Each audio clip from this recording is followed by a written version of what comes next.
Good evening everyone, কেমন আছো সবাই? আশা করি সবাই খুব খুব ভালো আছো। তো দেখো আজকে আমার জামাই বাজারে গেছিলো। তো এমনিতে আছে না, প্রত্যেকদিন বাজার করার মতো টাইম পায় না আর কি।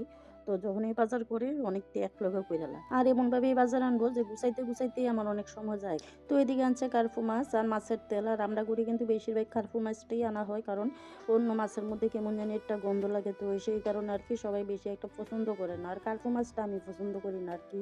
হ্যাঁ, তবে নলা মাছও আবার খাইতে পারি না। আমি জানি না আমি কি করতাম।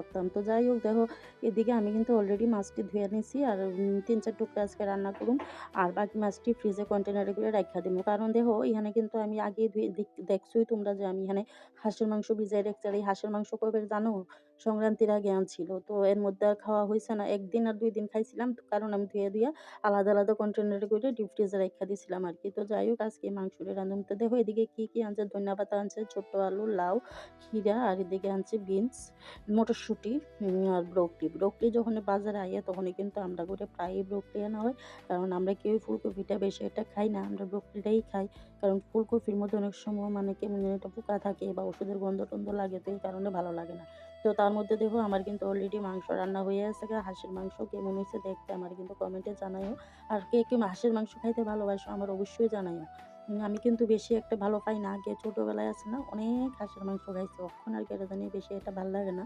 মানে আগে তো ধরো মা তারা রান্না-বান্না করতো, মানে অক্ষণে কেন জানি নিজে রান্না করলে কেমন যেন একটা যেমন লাগে, গন্ধ লাগে, বা অন্য রান্না কইরা দিলেও ভালো লাগে না আরকি খাইতে। তো যাই হোক, যেহেতু আমি না খেলে কি আমার বড় খায় না, আমিও খাই না। তো আমার ছেলে তো খাইতে হইব না। একটা বাচ্চা তো সবকিছুই খাইতে লাগে। তো ছেলের লিগেই বিশেষ করে রান্না আরকি।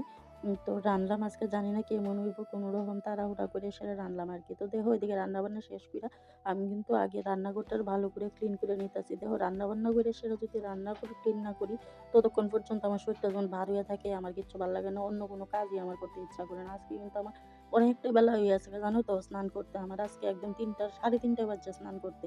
কারণ মাংস রান্না করছি আর এদিকে একটু ভরছে-টরছে আগে আমি ভালো করে সবকিছু সার্ফ দিয়ে মুইচ্ছা নিতাছি। কারণ দ্বিতীয়বার রান্নাঘরে ঢুকলে যাতে মাংসের গন্ধ আমার নাকে না লাগে। হ্যাঁ, খাইতে গেলে তো অবশ্যই লাগবো জানি। কিন্তু কোনো বাসন-টাসন থেকে বা কোনো সেলফ থেকে যাতে কোনো গন্ধ না লাগে আরকি। এটা আমার একটা মিনিয়া কইতে পারো। তো যাই হোক, ভিডিওটা কেমন লাগলো জানাইও।